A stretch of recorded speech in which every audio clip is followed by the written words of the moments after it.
Tonight, we're going to examine battlefield ghosts with Adrian Lee. See you in about 5 minutes.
Grab your popcorn and snacks. Find a comfy spot, take a seat or lie down, and let me transport you to a place of fantasy, ghost stories, ancient legends, odd creatures, alien encounters, and other magical topics.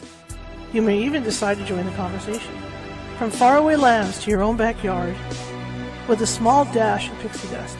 Turn out the lights and open your minds. The journey is about to begin. Good evening and welcome to California Haunts Radio. It's Tuesday night, and I could say it's warm here, but it is. It's just hot. But I say that every day with Sacramento, especially in the summer. My name is Charlotte. I'm going to be your host for the next hour, and we got a really good show for you. It's a topic that really fascinates me. Battlefield ghosts. I've never had the opportunity to go to places like Gettysburg or any place like that had major battles. I've been to cemeteries, like military cemeteries. I haven't been to Arlington, but I've been to the ones in San Francisco and some of the ones here near Sacramento, like the Dixon Cemetery, which is really huge for military deaths. And it is a surreal feeling. But I've never had the chance to go to actual battlefields, so I'm really excited to talk to our guest tonight. I am also the owner of the California Haunts Paranormal Investigation Team based out of Sacramento, California. We are 45 strong up and down the state, and we cover every county in the state of California. So if you need paranormal help, that's what we're here for. All right, anyway, tonight's show, my guest is Adrian Lee, and I'll let him tell you about himself because you guys know how I am. But like I said, I'm really excited because we're going to be talking about battlefield ghosts. And he's got a real cool background because he also has hunted ghosts internationally over in the UK and places like that. So he's got some interesting stories to tell. And, I had a chance to be in England a few years back. And, wow, I've never been to a place so haunted, you know. And it was really, almost every place we went was active. And so it was really a unique experience. And when you think about how old things are over there as opposed to here, maybe we're talking for early 1800s here. When we get out the East Coast, West Coast is even younger. Is even older. But when you get, into places like England and Scotland and Ireland and all those places, that's a lot of history over there. So anyway, let me bring Adrian on. He can tell you a bit about himself. Hello, Charlotte. How are you? Thank you for having me on your show. I appreciate that. Well, I'm really glad to have you here. No, it's a pleasure to be here. And of course, I love talking about all things history related. And you're 100% right. Everywhere is haunted in Britain, mainly because, we have all the old buildings, but we're not allowed to knock them down. There's so little space available in Britain. We're the size of New Hampshire. So you can't just knock things down and there's no land to build on. So it's very odd. I don't know if you witnessed this when you were traveling around Britain, but you may have a high street or a main street in a town, and it dates back to the 15th century, and there's all the timber beams. And then you have a Starbucks or a McDonald's actually in that shop front, and it's very surreal because where else are they meant to go? And I don't know if you're aware of this or your viewers are aware, but McDonald's and Starbucks changed their livery. So when you're in an ancient building that's from the 15th and 16th century in a high street, they don't have that famous red and yellow livery. It's all in green, and it has to be done very subtly. So, we have got that history, and you're absolutely right. Everywhere is haunted. And I think most Brits probably believe in ghosts as opposed to, the American figure, which I think's at about 30%. So we are believers. We've had a history of Charles Dickens and the Christmas Carol. We've had Shakespeare and Hamlet. We do have this long history where I think within our culture it's ingrained that ghosts exist. I think you've got some catching up to do here in America. I think so too.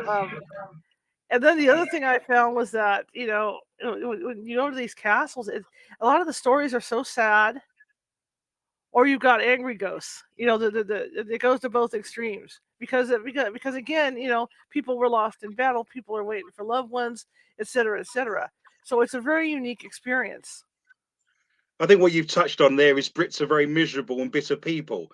So it's grumpy old men is what that is more than likely. But yes, the medieval period where those castles come from, they did some terrible and horrific things which were of the time.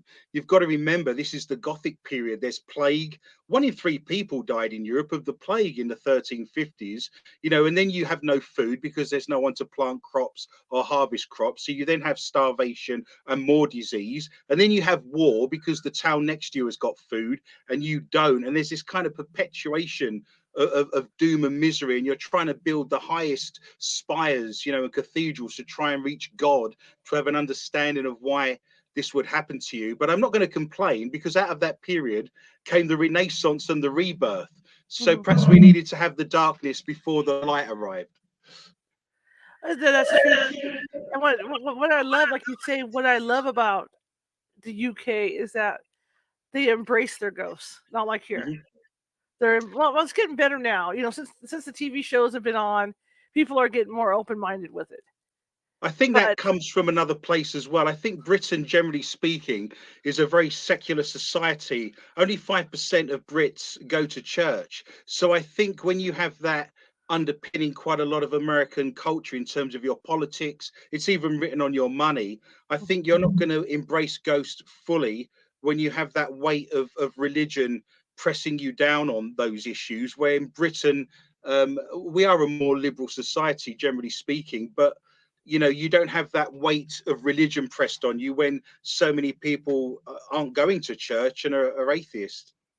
how did you get into studying history like you have? Well, 10 minutes ago, you asked me to introduce myself, and I never got round to it. But I'm an author. If you met me in the street, I'm an author and I write books. I got into history primarily because I grew up in a really rough part of East London, in a large comprehensive school of sort of 2,000 children. And London's a very densely populated area. It's the biggest capital city in Europe. I think there's 12 million people when you include all the outskirts to that. So, having grown up in that environment, I was very good at painting and drawing. And what took me out of that was going to university to study art.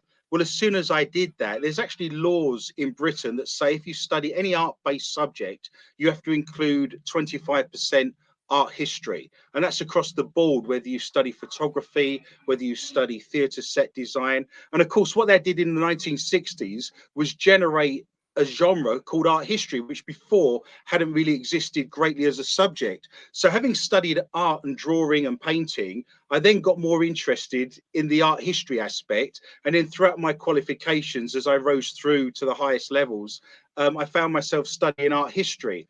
Well, when you study art history at the highest level, what you're gaining is skills. You're gaining research skills, you're gaining the ability to find things. So, I have a background in history and I lectured history, but then that can be applied so well to paranormal investigating. And it was a large awakening for me when I first realized on my early investigations with the Luton Paranormal Society in North London, there in Bedfordshire, that you could actually communicate with ghosts via the equipment. So all of a sudden, as a historian, I could actually talk to someone that was there. Whereas previously, you're just doing research and making your best guess of what it was like during that time period. So those two things, as you know, sit together incredibly well. There's a really good question in the chat room. Yeah, are the ghosts more residual or still active in the castles? That's an interesting question. Castles are incredibly old, of course. The Normans pretty much came and started building castles from 1066 onwards because they didn't want the Brits to take the land back from them. So they persecuted a lot of Britain. So we are going back 1,000 years. It depends on the energy. Over the course of my career, ghosts that are more than sort of 150 to 200 years old tend to dissipate in energy. So that question is reliant on how much energy is available, whether there's the anniversary of an event that picks up the energy, whether you bring energy with you, whether there's a sense of collective prayer, if you like. There may be lots of chapels in some of these castles. So it's a difficult question to answer. It's going to be dependent on which individual comes through, how old the castle is, and what's going on around it. But as a very rough answer to that, residual would probably be more of the way to go with some of those older buildings for sure. Well, let me ask you something along that line. In that, do you think that like if there's a popular place for people to go ghost hunting, and there's always people going in there and through there, do you think that tapers that energy of the ghost away? That's a very interesting question, and I've experienced that in this country. I'm actually talking to you from the moment at the moment from Minnesota, and I've been over here for some considerable time now. You're complaining about the hot weather. It was snowing here last week, and I'm sat here freezing. So don't complain too much. Would be my advice.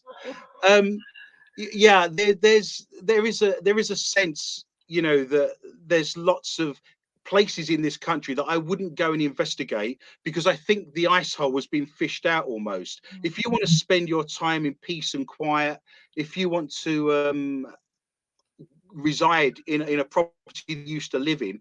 I can think of several examples, and this might be controversial based on your previous guests, but there's the Valiska axe murder house, and every Ma and Pa team goes through there every weekend without any filter, no one looking to see what they're doing. If you investigated that building, you're getting all the stuff that the people have brought into the building that has nothing to do with that event. And this may be controversial based on your previous work, but the Lizzie Borden house strikes me as that as well. I actually spoke to Lizzie Borden in Massachusetts at her graveside. You're there in the peace and quiet. You've got no one to interfere. No one's come along and done anything ridiculous, at that site. And if you were Lizzie Borden, would you go back to a house in spirit where those events happened, whether you were guilty or not? Would you want to reside in a place where all that took place, and how you went through all that stress and all that grief and aggravation seems very odd to me. And I think you're right.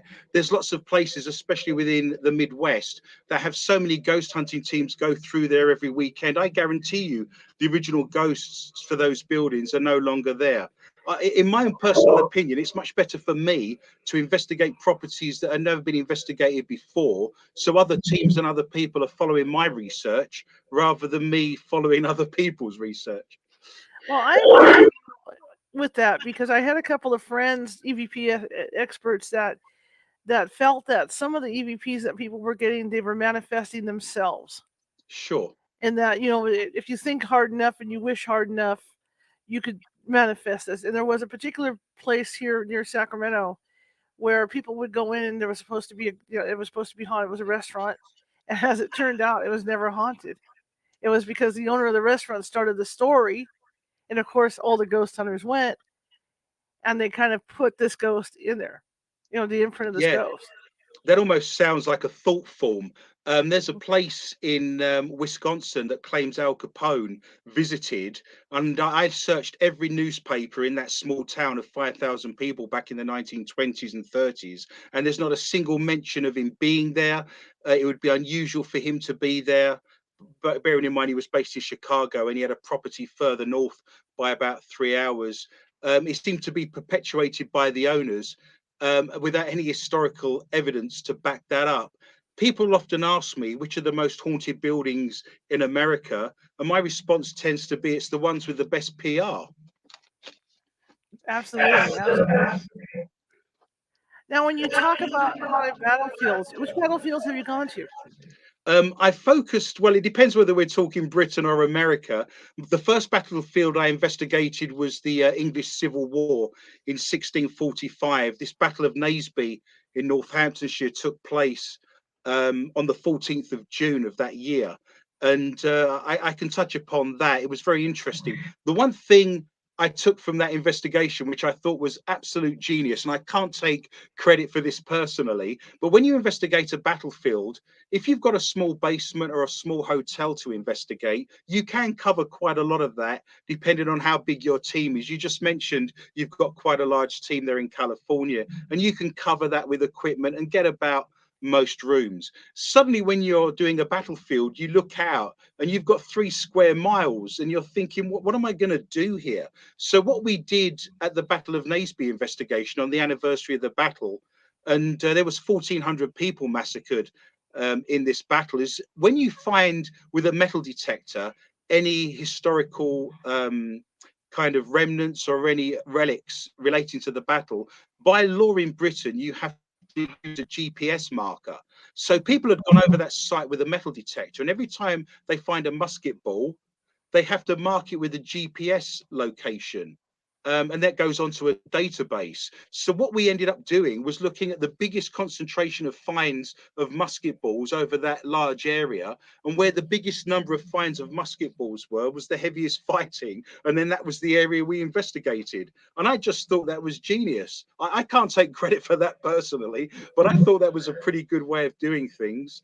And of course, the investigations I've done over here have been in relation to my book on the US Dakota War. So when I first started researching and doing the investigations of the 1862 US Dakota War, those battlefields were the ones I investigated here in the Midwest. And again, lots of loss of life, lots of conflict on both sides, the Dakota Sioux and the US Army. So it's been interesting, different battlefields, different eras, different countries. Well, let me talk about the one over in the UK, and tell us about that one, and then we'll talk about a couple of US ones. The person who asked a question right at the very beginning was very perceptive, because in 1645, if you're investigating that battlefield, and it was very interesting because I've investigated it a couple of times, and each time we did it on the anniversary, and in the darkness, we started seeing people walking towards us, and we thought this was paranormal, but several other paranormal investigation teams in Britain had the same idea. And it should almost be like a film, a comedy film, where suddenly all these teams arrive in the same field on the same night. So we asked them about their evidence and so forth. But yes, most of what we got on the battlefield, and it was horrific fighting. I mean, the parliamentarians against the crown, if you like, and this fighting had been going on for years, and it got to the point where both sides were very unhappy. And when the parliamentarians routed the opposition, about a mile behind the battlefield, they have all the wagons with all of the women cooking and all of the ammunition and all of the wagon train, if you like. And they just routed and massacred all of them as well. It had got to that point in that battle, but it's mostly residual. We heard gunshots going off as EVPs, and in Britain, we're not allowed to own guns unless you're a farmer, and there's no farmers out there shooting anything at 2 or 3 o'clock in the morning. So guns are very rare to find in Britain. Even our police don't carry them. So it was very odd to hear those kind of EVPs. We could hear screaming. So that's a lot of residual things. When the battles I've investigated here in the Midwest were taking place in 1862, obviously that's not as far back as 1645. And at that point, you do interact with people. There's people that you find that want to talk to you from both sides, that we have a record of, because they have their mustering in and mustering out details. They've got their pension records. There's written accounts of the battle. So it was much easier to find individuals investigating the battles in this country of this time period. Back in 1645, other than the main protagonists and the generals and the people in charge, you're not going to know the people on the ground.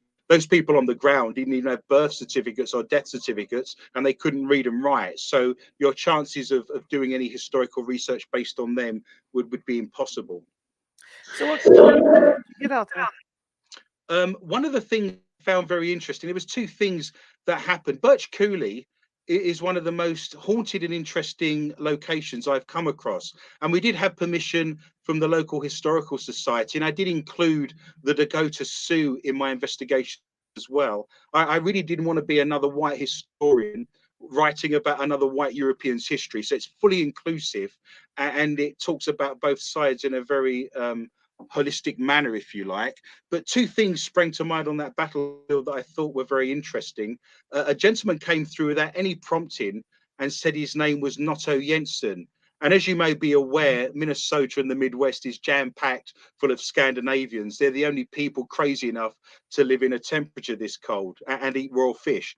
So he came through, and it gave me a chance to look him up. It's a very unusual name, and I did find his pension record. I did find his mustering in and out papers from Fort Snelling, which is in Minneapolis.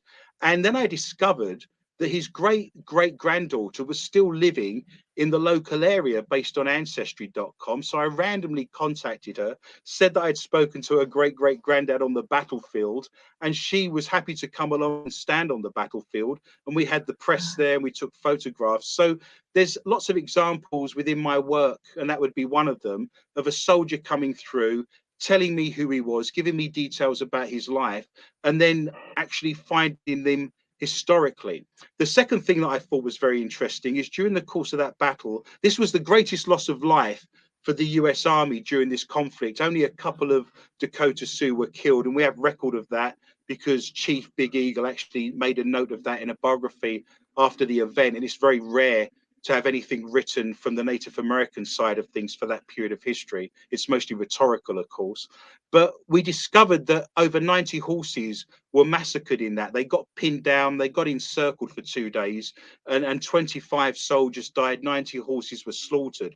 During the course of that investigation, we heard horses neighing, we heard horses making all kinds of terrible noises as EVPs. And then members of my team actually saw a white horse running backwards and forwards across the field. And it was only through doing research later on, retrospectively, that Captain Grant, who was actually leading them at the time, had his horse tethered and it was white, and he didn't want his horse to die. So he cut the reins with a saber, and the horse was seen for the next 2 days running backwards and forwards across the battlefield in a state of panic and shock. And we'd actually seen that. So those were two instances of that battlefield that stick in my mind. That's just you never really hear of animals like like literal horses like that. You don't hear that. I will tell you an interesting snippet of information. I believe you can only haunt somewhere if you can think yourself there. So when we die, if I say to you, Charlotte, let's go and haunt my parents in East London, I'll fiddle with the lights and scare my mother and father. And it's probably, 2 o'clock in the morning there right now. I can only do that because I've been there. If you have to think yourself somewhere, we don't have a physical body. You don't see ghosts coming out of cemeteries and walking up the street to their house. You don't see ghosts getting into ghost cars. This is a consciousness. This is energy. So we think ourselves into a place to be able to haunt it. Now, that's a reasonable statement to make, right? You have to think yourself there to haunt it. The problem with that in terms of animals is an animal has to have an awareness of itself and able to haunt somewhere. So think of animals that have an awareness of themselves. Cats, if you call their name, have an awareness of themselves. Dogs know who they are. They look in mirrors and they can recognize themselves and they'll come. Horses are the same. So sentient beings can haunt other places. The problem you then get is then that differentiation between animals that know who they are, because you can only think yourself to a location if you know about you. Do you see what I mean? You can only be haunted by your mother if you have an awareness of what the term mother actually is. I wonder if some animals that are hatched, like birds, for instance, don't have any awareness of what their mother is or the concept of mother the moment they've flown the nest. So, in my experience, I have seen ghost cats, I have recorded ghost dogs, and I've seen ghost horses, but it's dependent in my belief that you have to have an awareness of yourself to be able to haunt somewhere, to put yourself there. Does that make sense? Yeah, it makes a lot of sense. What types of EVPs did you get on these battlefields?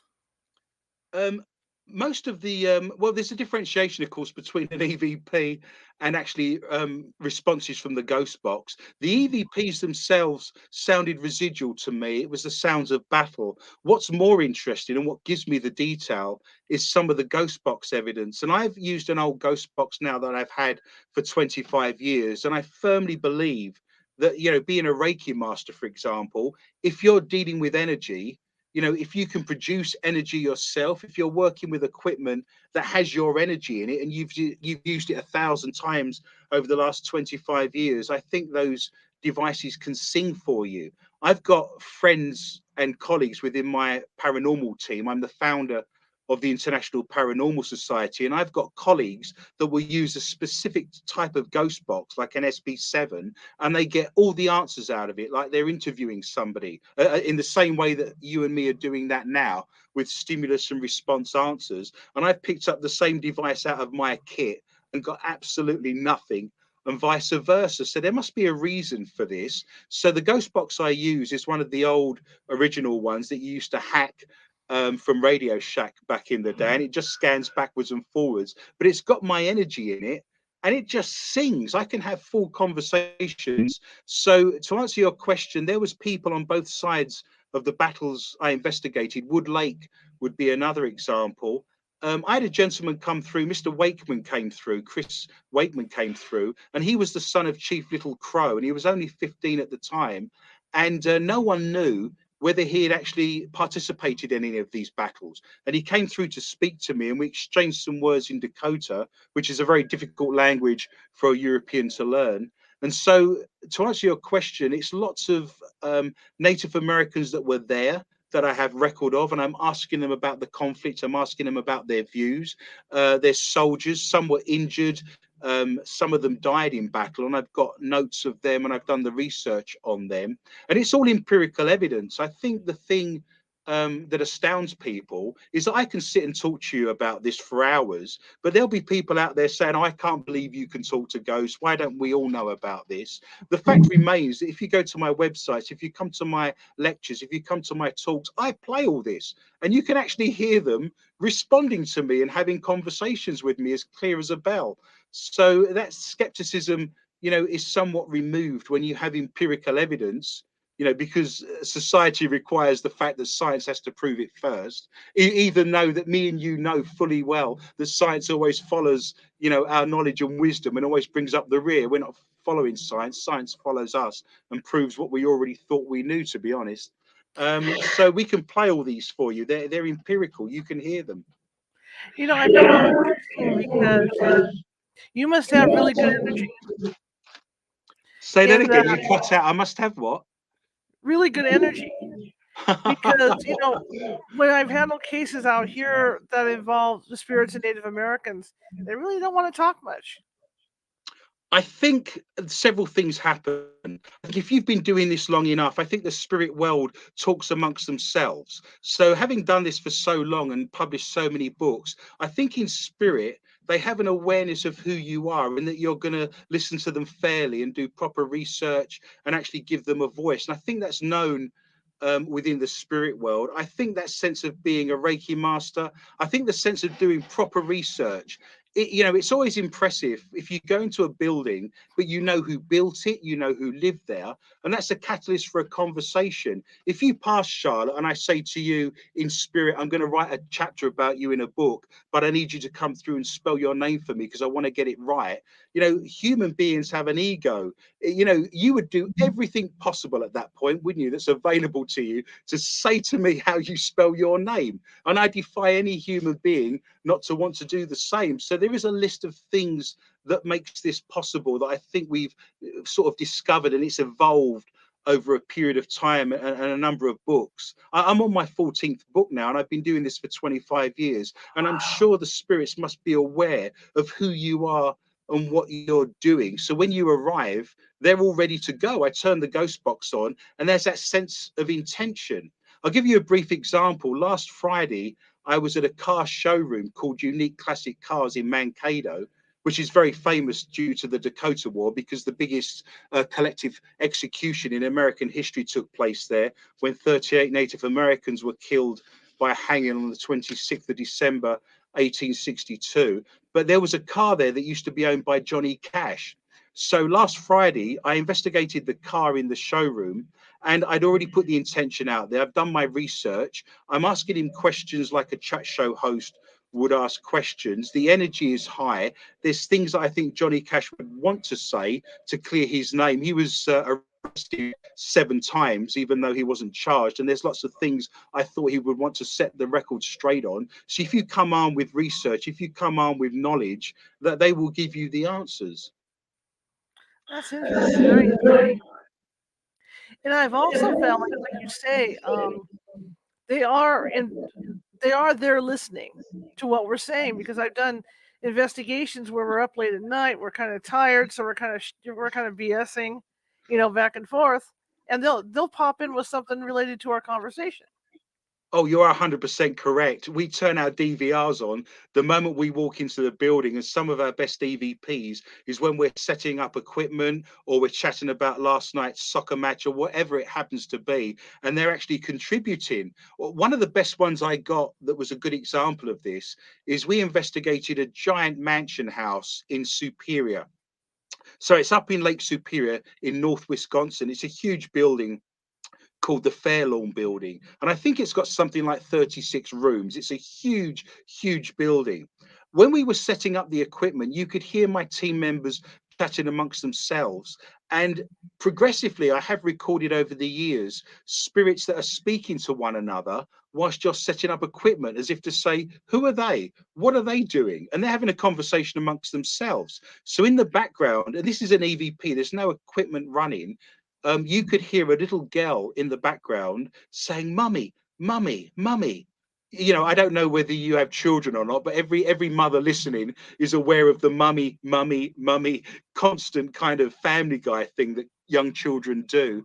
And in the middle of that child, and there's no children in the building, of course, in the middle of that, you hear a mother saying, "I'm here. It's okay. I'm here." So we've got this amazing EVP of a child in the background of us setting up our equipment, asking for her mother, and then the mother stepping in and saying, "It's okay, I'm here," which is remarkable. You know, there's a whole world going on as a meta narrative outside of our own dimension that we're completely unaware of, and they're going about their own business, and we just happen to be getting little snippets of that along the way. It's wholly remarkable.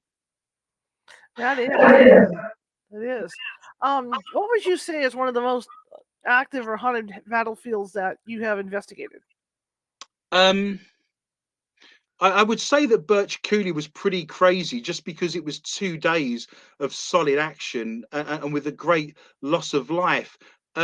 In Britain, for example, we have lots of battles that have taken place on our soil. You know, we've had the Vikings, the Saxons, the Romans, we've had the Spanish, the French have tried to add a nibble. You know, we've had to defeat Germany a couple of times. You know, everyone has wanted a little nibble of us at some point in the past. And I'll tell you a quick anecdote. Obviously, I have a British accent, and I was living in Sauk Centre, which is plumb in the middle of Minnesota. And a gentleman came in to a metaphysical store I was actually working in at the time, and he heard my accent. And he was wearing camouflage and he was wearing orange, and it was deer hunting season, which is huge in Minnesota with all our lakes and forests, of course. And very randomly to me, he said, "I'll tell you why America will never be invaded." And I said, "Well, I've got a choice to make now. Do I take the bait or do I just leave it?" So I took the bait and I said, "Well, why is that?" And he said, "Because everyone has a gun, and anyone who invades us, they know that we're all armed." And I said, "But Britain's not been invaded since 1066 and we don't have guns." And his response was, "Yes, but you have nothing worth having." So, wow, that's a little mean. We've got some of the best shortbread and cakes in the world, I was led to believe. So, you know, going back to the Second World War, for example, there's a Napoleonic fort that was actually built a long time before that in the 1530s called Tilbury Fort, and it's on the estuary of the Thames, and it's a really strategic point. It stops people coming up the Thames and getting straight into the centre of London. Even during the Second World War, they would have anti-aircraft guns looking to shoot down as many German planes as possible before they drop their bombs in London. And they actually have the wreckage of an old German Heinkel, a bomber, on that particular fort. You can see the wreckage, and it was just very interesting for me. This has happened a couple of times that I managed to pick up some of the crew of that Heinkel. I can speak some German. I actually worked in Germany for a while, and I know some German. So it's very interesting for me when I use the spirit box and I'm speaking in Italian, French, or German. And in this case, there was a German crew. And another example, which would be more closer to home, is there's an airfield called Bovingdon Airfield in Hertfordshire. And we gave it to the Americans to use during the Second World War, and they were flying giant Liberators out of there. So it's 2 miles long. These are very large aeroplanes that need a long distance to get off the ground and to come back in. And it was just very interesting picking up American air crews that were talking in spirit when you're standing in the middle of Hertfordshire in Britain, in the middle of a windswept runway that's 2 miles long, and you're hearing the voices of American air crews chattering away and talking to you. It is a very strange and interesting phenomena. So yeah, I don't know whether we can sneak this into the idea of battlefields, but it's certainly conflict, it's certainly war. And those would be some fun examples of air crews I've picked up in both German and American doing investigations in Britain. Are you talking residual stuff like the chatter on the radio, or are they physically, or I don't want to say physically, but are they talking to you? They were talking to me. I'll give you an example. The American aircrew that was coming in, the actual captain of that aircraft was called Charlie, and he actually went through. I think there's 7 members of that crew. They have a navigator, they have a bomber. There's a poor guy sat in a little blister at the bottom of the aircraft who had a life expectancy of about 14 minutes. So he's telling me all about his crew. He was giving me all their names. They were telling me where they were from. He was from Austin in Texas, and he was worried that they weren't going to make it because they'd had some sort of engine failure or they'd been shot at, and he was struggling to make it and to come in. So those weren't residual. I had proper conversations where they told me where they lived, and the captain of that particular aircraft actually went through and gave me the names of the crew one after the other. Well, now you're saying, I'm laughing. The way you described the poor gunner, at the bottom there. I've flown on V-17s. I've flown on V-26s or V-25. I've flown both. But it's, I mean, to imagine somebody squeezing themselves down in there, it's Yeah, no. you're really putting yourself in a vulnerable position. I'm guessing the young 17-year-old who's just arrived gets that job. Just to divert slightly, my granddad was in the Royal Air Force during the Second World War, and he was actually ground crew for bombers. So even though he was dealing with Lancasters and Wellingtons, one of his jobs was to pull airmen out of burning aircraft. And there was a period when the Americans joined the Second World War that he was in Iceland in Reykjavik, and there was a crossover where the British were leaving and the Americans were arriving, and he actually got to pull American fighter pilots out of burning aircraft, which was very unusual for an RAF um, personnel member to do. But all of these stories put me in mind of the bravery and the things that people like my granddad would do, and on both sides as well. You've got to remember that the majority of the Germans, for example, didn't want to take part in that as well, in the same way that we could talk about Ukraine now. And a lot of the Russian soldiers don't want to be there. They've little interest, and they don't want to be there doing what they're told to do. So I have no issue talking in German. I have no issue. You treat everyone with respect, and you get the best results through doing that, don't you? And that's some of these battles, even over in the UK. When you look at our Civil War, cousins fighting cousins. Mhm. And I think that's where a lot of the energy builds up on these war fields too, because even over in the UK, somebody from one section of England might be fighting somebody from another section of England, and it's a relative. That certainly happened during the English Civil War. That lots of Americans and people outside of Britain aren't aware of the English Civil War taking place in the 1640s. 1 in 3 people died in the whole of Great Britain in that conflict. It cost King Charles I his head, and Charles II was forced to live in France. He actually made us a republic for about 9 years, and not many people are aware of that particular conflict, but it did. You're absolutely right.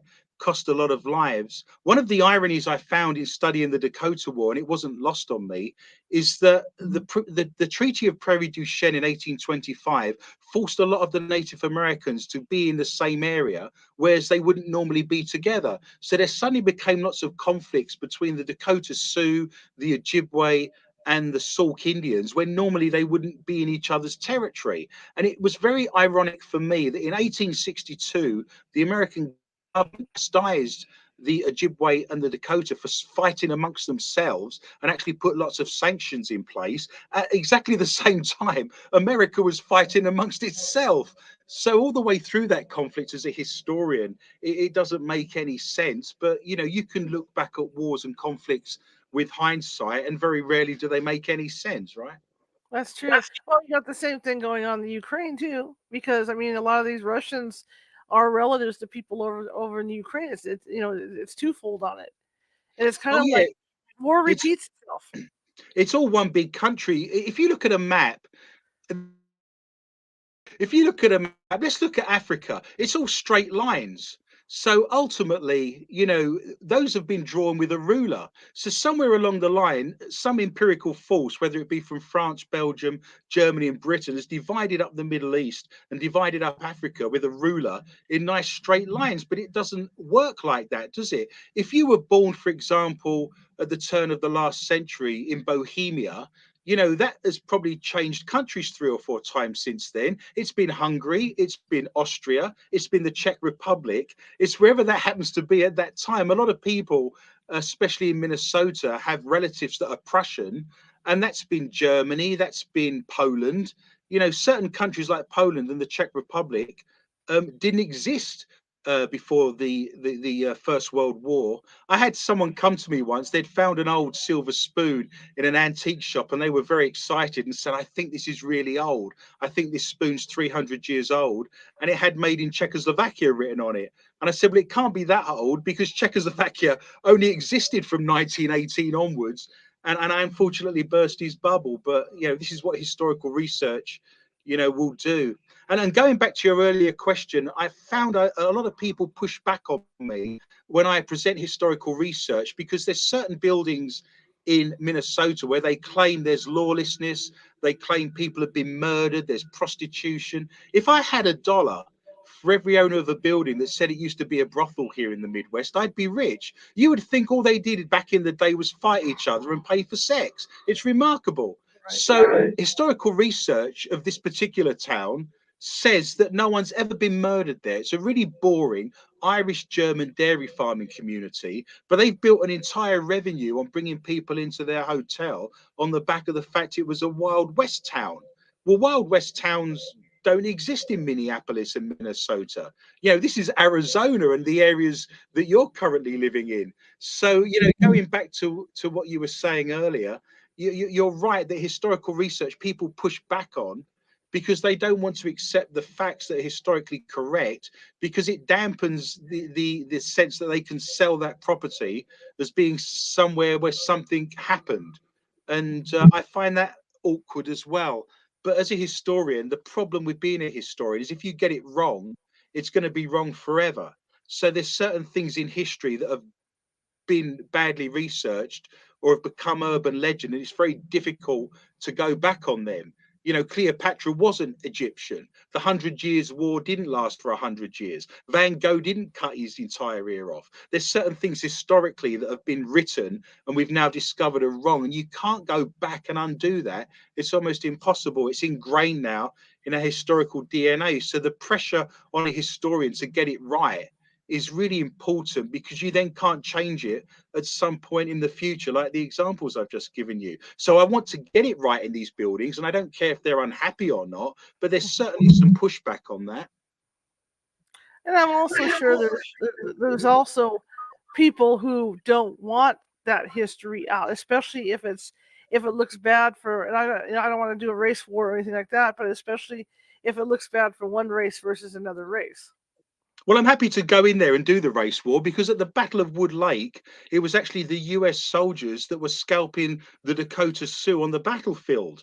And Colonel Henry Sibley, who was leading the troops, had to stop them and say, "We don't do that. We're Christian men." So a lot of the atrocities that have been labeled against the Native Americans were actually put in place um, by the US Army. And of course, I've got the British flag behind me.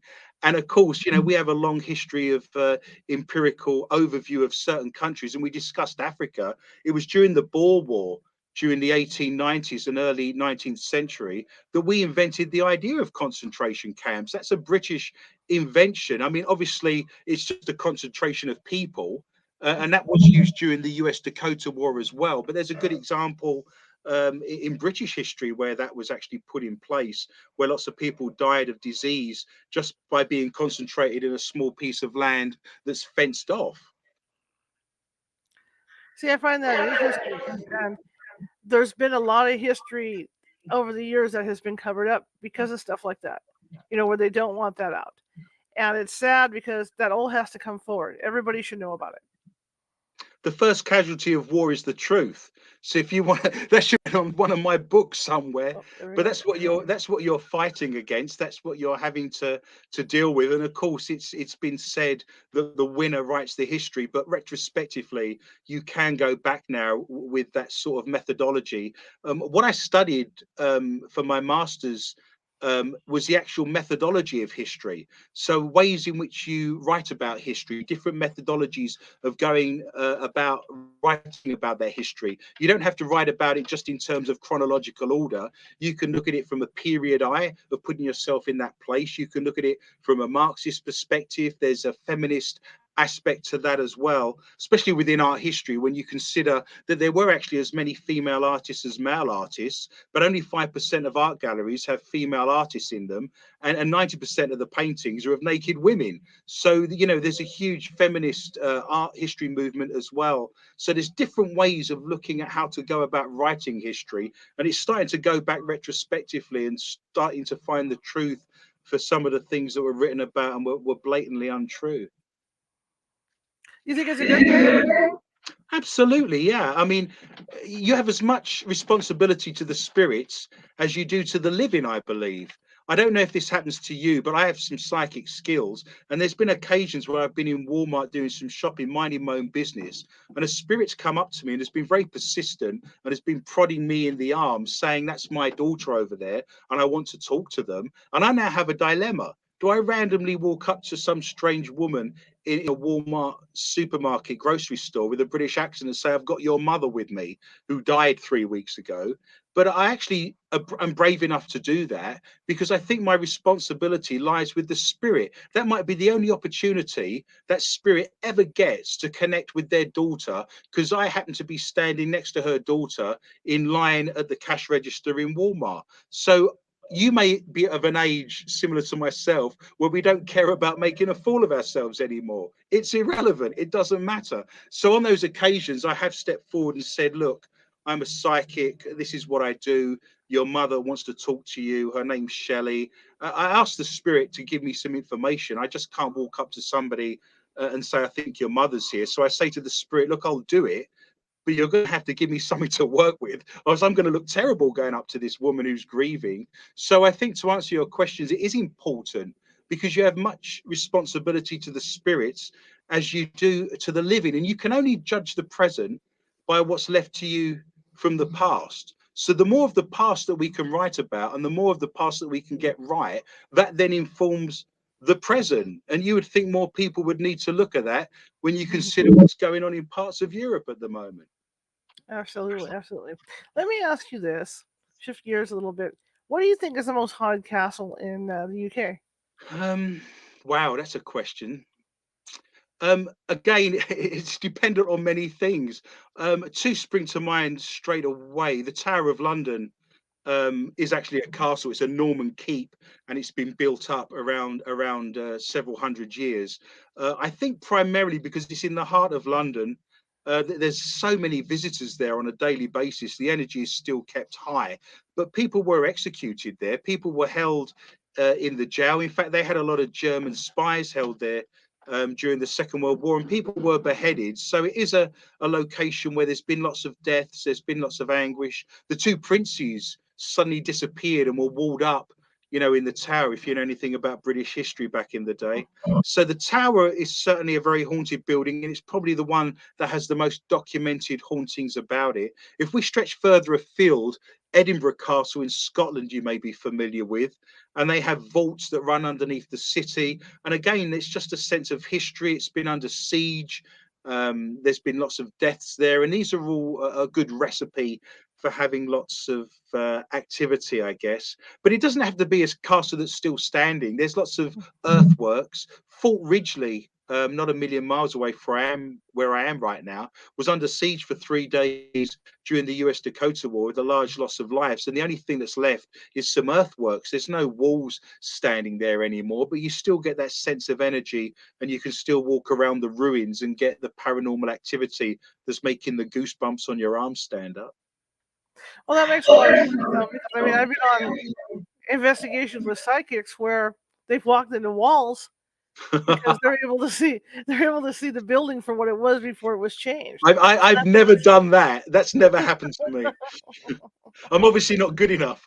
But it makes a lot of sense because the ghost, that's connected to that building is still going to see it as it was. I would agree with you, and it is important to put equipment in doorways. I did an investigation last year in a fabulous little Dutch town called Pella, which is just south of Des Moines, and it was Wyatt Earp's childhood home. And I put a lot of equipment in all of the doors because those doors have been there for some time and people are still traveling through them. I think if you've got muscle memory, a spirit would still go through that doorway. There's a church quite close to where my parents live on the Essex coast, east of London. And that church dates back to the 6th century. And I just think it's amazing that from the 6th century onwards, you have that residual energy of the people going through the gate and walking through the door of the church up and down the path. And of course, in spirit, you wouldn't think for one moment that they would just walk through the wall and randomly walk through the side of the church. You stick to the path and you have that muscle memory and that constant groove in history, if you like, of those people using that walkway. I mean, that's 1400 years of people walking backwards and forwards on the same path. Why would you put your equipment anywhere else? Makes a lot of sense. I mean, my grandfather, I see him from time to time in my hallway, going from my photo studio to the bathroom because he would go down that hallway. That was his bedroom. But every Saturday night, 8 o'clock, he'd take a bath. Yeah, And you so haven't heard the bath running, have you? There's not been I have water in the not, but bath. I've seen him leave that bedroom and go in the bathroom. I will tell you a quick story that my mother and father are borderline atheists, and they both come from a science background. And I'm a constant disappointment to them, of course. But my mother recently admitted to me that she came out of the bathroom of the house I grew up in.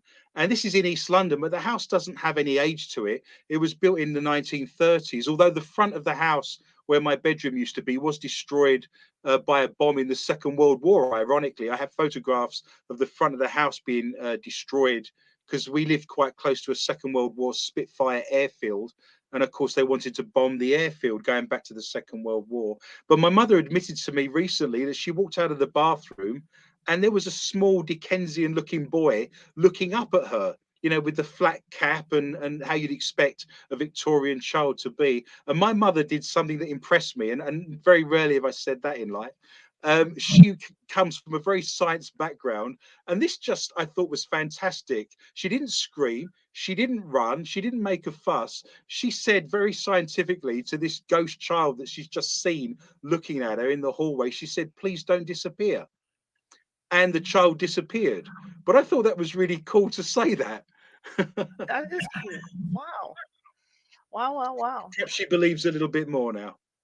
What do you say to people that want to go out and investigate? Do you think that they need to be able to have somebody on the team like you that are able to do that historical research? Is that really an important facet? It's important in the terms of that you have a catalyst. If I've got a list of all the people that have died in that building or previous owners, if someone comes through and say their name's John, for example, I can say, was that John Smith that was there in 1904? And I've got a list of questions for him. Also, how many times, Charlotte, on an investigation have you sat there with absolutely nothing happening for hours on end? It's useful to have a knowledge of the history of the building because when that happens, what you can then do is resort to plan B, which is, "Hi, John, are you there? I'd really love to talk to you because you turned this building in 1904 from a billiard hall into a grocery store. And I'd be interested to know what you did. I'd be interested to know if you still hang out here. What do you think of the renovations that have been done recently?" And there's a whole raft of questions to then ask. So historical research is important because it informs your investigation. I'll tell you one thing. Lots of investigation teams go into buildings with the idea that they want to prove that ghosts exist, okay? We don't do that. That's irrelevant. I did that 25 years ago. I don't need to prove to me or anyone else that ghosts exist. It's an irrelevance. What I now need to do is to ask them questions. I need to now use them. Okay, ghosts exist. What do we now do with that? So all the investigations I do now, I'm there for a reason. I'm not there just to run equipment and see if a ghost arrive. I've got notes. I've got equipment. I've got all of my questions worked out. I know exactly what I want to get, who I want to talk to, what I want to ask them about. And this now brings a focus. This now brings intention. It brings the idea that you're there for a reason. You can then start asking your questions and running your equipment with an ultimate goal of what you want to achieve, rather than just sitting there running equipment and seeing what turns up. And it really makes a difference to the investigation in terms of your evidence and what then decides to come along. I agree 100%. I run my groups. Nothing drives me more nuts than to sit in investigation and go, "Are you a man or a woman?" You know what I mean? Right. It drives me insane. I like to go Well, in and know what we're dealing with, or who we might be dealing with, and then take the questions from there. yeah, I'll take last Friday as an example. I'm investigating Johnny Cash's last car before he died. It's a 2001 Lincoln Town car, Cartier L. It's done 12,500 miles. It's sat there. We want to contact Johnny Cash. Okay, what do we want to ask him? What's your favorite song? Who was your inspiration? What was Elvis Presley like when you met him at Sun Studios in 1956? How did you fall out with Sam Phillips in Sam Studios? You were arrested for causing a fire at Los Padres National Park in California, and you said you never did it. But the papers said that you were on drugs and you lit a fire. So did you do it? Were you on drugs? Is June with you?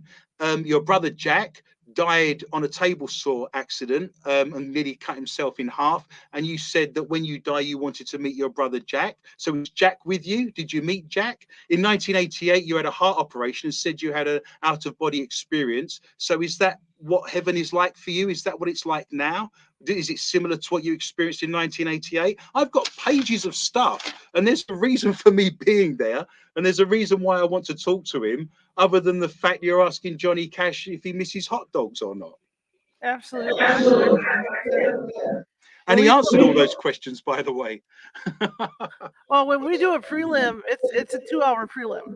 Right. Even residents, because we want to get as much information as we can, and then I go back to the research, and then we have a pretty good idea of what we're dealing with and who, because it's just a way. Otherwise, it's a waste of time.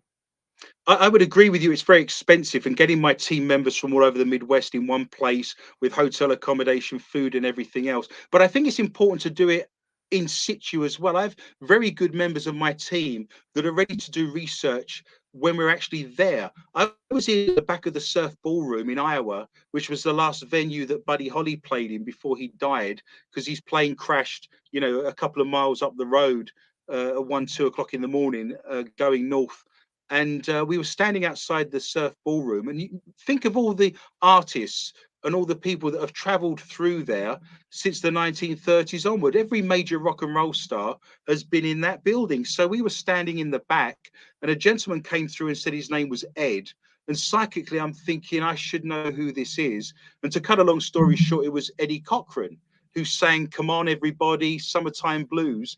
And he was born in Albert Lea, just 15 miles north of there. So we did research in the moment where I said to him, "Are you Eddie Cochran?" And he said, "Yes." And at that moment, I've got members of my team researching his background and saying, "Okay, well, where was you born?" And he said, "I was born in Albert Lea." Well, we now know this. So we're doing research with modern technology in situ as the moment, in real time as it happens, because you don't always know who's going to come through, and we're prepared for that as well. Is there a difference between investigating in the United States and investigating in the UK? That's a great question and very rarely asked. Yes, it is. It reflects our personalities. So I don't want to start talking of stereotypes, but this is what you're going to get, Charlotte. Brits are very introspective. We don't want to make a noise. We want to sit there quietly. If you're on the subway or the underground trains in the rush hour, you'll hear a pin drop. We're a very quiet, introspective race. So when we investigate, there is that habit of sitting there quietly and not wanting to engage so much, not being so gregarious, so confrontational, so forward with the questions. In America, you're more likely to step in and start saying, "Are you here? What's your name?" And it's more like bird spotting in Britain, where you're waiting for that. I think there's a happy medium between the two, and perhaps I embrace that and bring the two things together very well. It used to be true as well that we rely less on equipment, so we're more liable to take notes, we're more liable to rely on our ears and our eyes and what we're sensing around us. I think America is more equipment heavy. I think with technology in this country, and it's getting over to Britain. I remember taking a ghost box from here back to Britain once, and they thought this was the best thing that had ever been invented, and never seen one before. So it used to be much more equipment heavy in America as well. So those would be the two reasons, I would guess, just stereotypical personality types, I guess. And I think there's a happy medium between both of those things. Because if you sit there quietly for 3 hours and don't say anything, why would you come through? You have to ask. And the equipment would be the second one. Great question, though. That's fascinating. So, what's next for you? I've been researching for the last 3 or 4 years, and I touched upon this with Buddy Holly, Eddie Cochran, Al Capone, and Johnny Cash. I've spent the last 3 to 5 years with my team traveling all over America, and I'm writing a book about all of the famous dead celebrities that I've interviewed. So I've been to the Buddy Holly crash site in Iowa. I've spoken to Buddy Holly. I spoke to Lizzie Borden in Massachusetts at her graveside. We've spoken with Johnny Cash.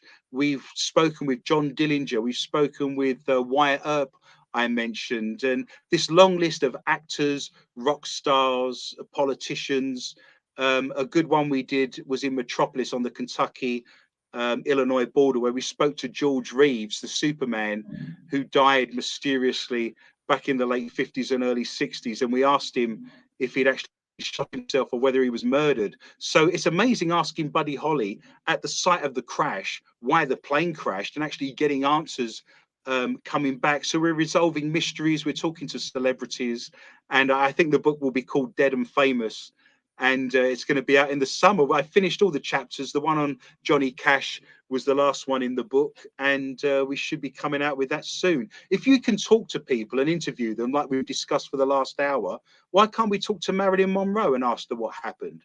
Why can't we talk to JFK? Why can't we talk to Charles Lindbergh and what was the kidnapping case about? Suddenly, every famous person who's ever lived, we can chat to them and resolve mysteries and resolve some of the questions we have. So that's what I'm doing from now on in, and where I find my time, chatting to Marilyn Monroe and JFK. Absolutely. Well, we're going to have to get you back on after the book comes out. Yeah, I'm happy to come back. We can discuss anything you want. I have UFOs up my sleeve and all kinds of crazy things. So anytime you want me on, I'll be happy to sit and chat. Sounds great. How can people find you? Oh, wow, lots of ways.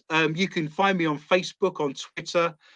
You can find me on Amazon, and everything on my bio on Amazon will lead you to all of my sites. So look up Adrian Lee on Amazon. You'll see my books and my bio. I have a website dedicated solely to my team called intparanormal.net. That's int short for international, intparanormal.net. We have so much stuff out there that if you can't find me, you've only got yourself to blame.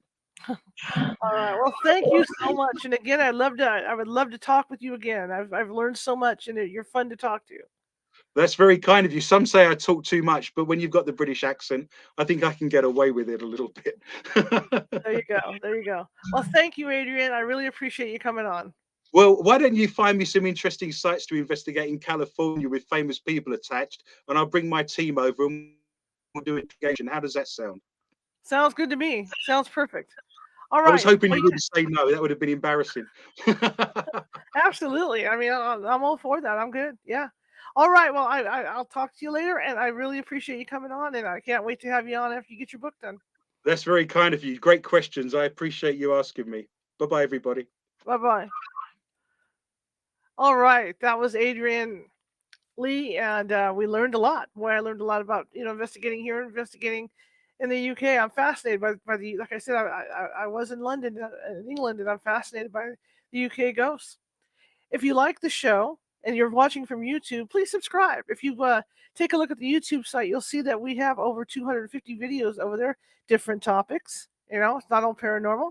We like to vary our topics. So please subscribe. We're looking for subscribers. Also, if you're interested in learning the procedures that my team uses to ghost hunt, you can do that on the 21st at 11 a.m. Pacific. I'm going to be teaching a ghost hunting 101 class. It's going to be an online class, but I'm going to be teaching that. So check out the California Haunts Meetup page. And on the 28th, I'll also be teaching a psychic development class for people who are starting out as psychic. I teach you how to open and close that door and learn how to do it safely for protection and all that stuff. So if you want to learn that, again, check out the California Haunts Meetup site. If you like the show, share it with 5 people. If you hated the show, we're equal opportunity here.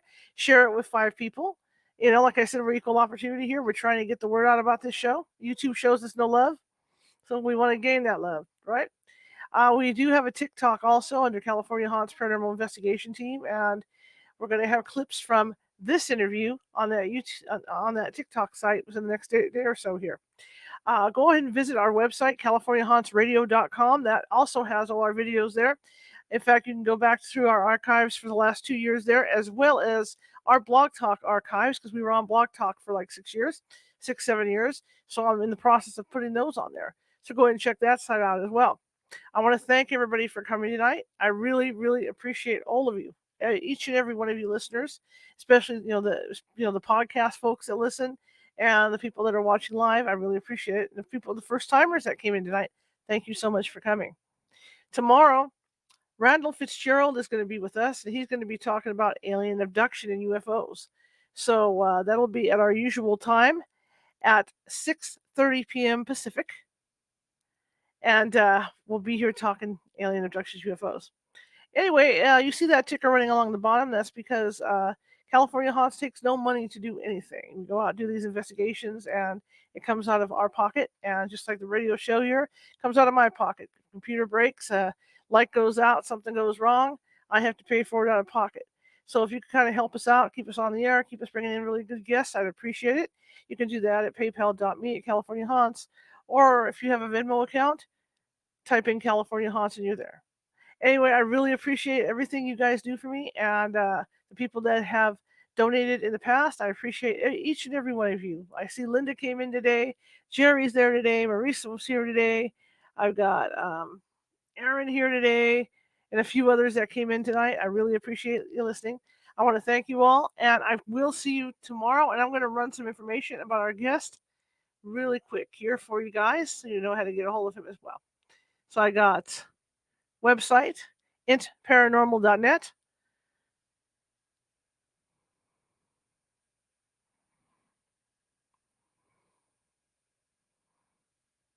And a few of his books.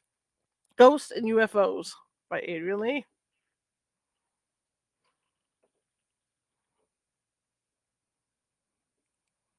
How to Be a Christian Psychic, Adrian Lee again.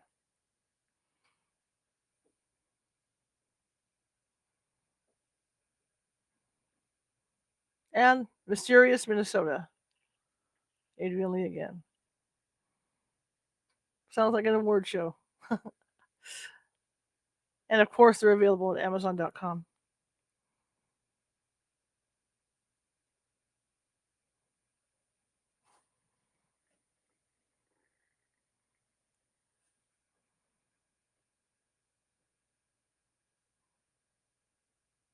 Anyway, once again, thank you so much, and I will see you tomorrow, 6:30 p.m. Pacific. Have a good one.